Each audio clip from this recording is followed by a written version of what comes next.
Really, really big win for us, for Georgia. It's a great environment. Hats off to Georgia Tech and their fan base. It was live in there. Two teams that played really hard, left it out on the floor. I thought Georgia Tech got the majority of the loose balls throughout the game. I thought we played super hard, and I thought those guys did as well, and they executed really well. The way they spread you, they're very difficult to defend, and I thought in the first 20 we did a very good job holding an ACC opponent on the road to, I think, 19 at the half, if I'm not mistaken. They got it going in the second half and really wouldn't go away. I thought Terry down the stretch just made a bunch of plays, and Dongo is just such a handful. He puts you in different situations that are tough on defenses. I think they're a really good team, and we struggled from three. Obviously, we competed at a high level, but we made a couple down the stretch. Drew a bunch of fouls.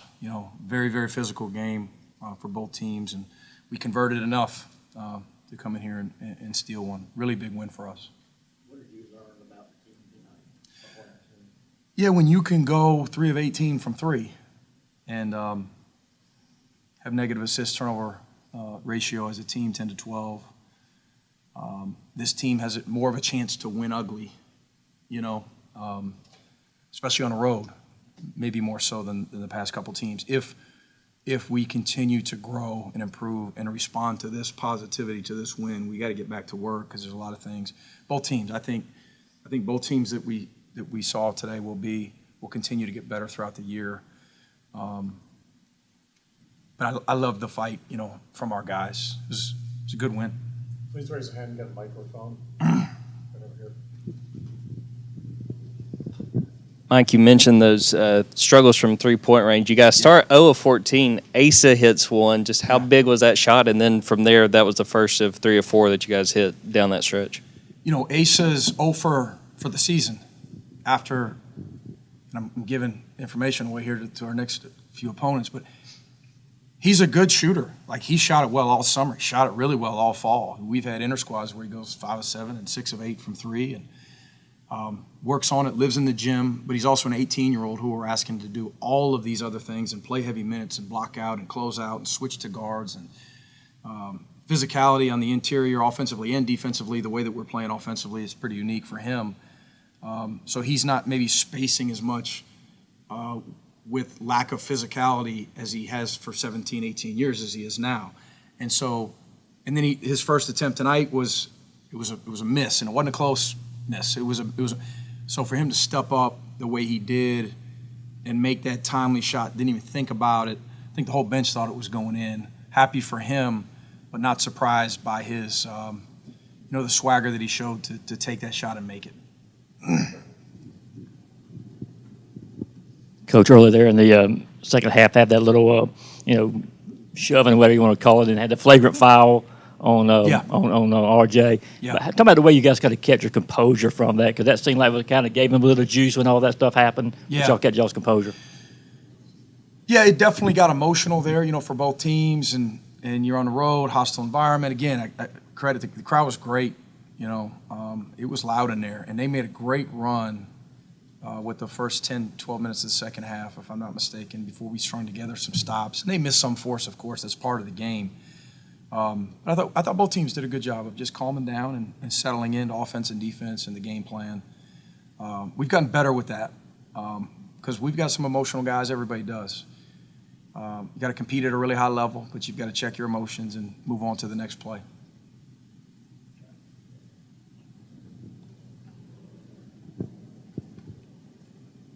The last probably 4 minutes of that first half, you guys seemed to really tighten down defensively. Just what did you see from how you guys were playing and just the intensity on the defensive end of the floor?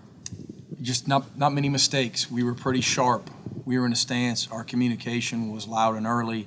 Our ball screen coverage was the best in the 40 minutes probably at that point. They made some adjustments. They set some ball screens in different areas on us in the second half and gave us some problems. And they're going to do that with every team that they play this year. They've got an elite passer and an elite rim roller and guys that can attack closeouts. And guys that can crash the offensive glass, good cutters, and it's tough stuff that they run to guard. Again, some of it was probably them missing a couple fours, but I thought we were pretty sharp there late first half. Time for a couple more, maybe back. And Mike, I know it's still early in the season, but what do you see in every game that you know you can count on? You know, tonight was maybe a tough shooting night from three, but what are you seeing this early in the year that you know you can count on every game? Our guys playing hard. I really do. We weren't overly sharp against Tennessee Tech. Our transition defense really struggled in that game, but we competed. It was a little bit surprising that we couldn't just put them away. But every other time that we've competed, you know, in a couple exhibitions and inter squads and in practice every day, and in these other 3 games this season, our guys, you know, for the most part, really sit down and try to connect defensively and compete. The responses, you know, the basketball character, which was on full display tonight, where you're up double figures and all of a sudden you're down 1, and then you respond. You know, we have a timeout where guys, you know, we go through stuff like this every day in practice. You know, when the red team's beating the white team or the white team's beating the red team, and so some maturity, some competitive maturity. Probably could have just used those 2 words instead of rambling for 5 minutes. Time for one more, we'll go right here.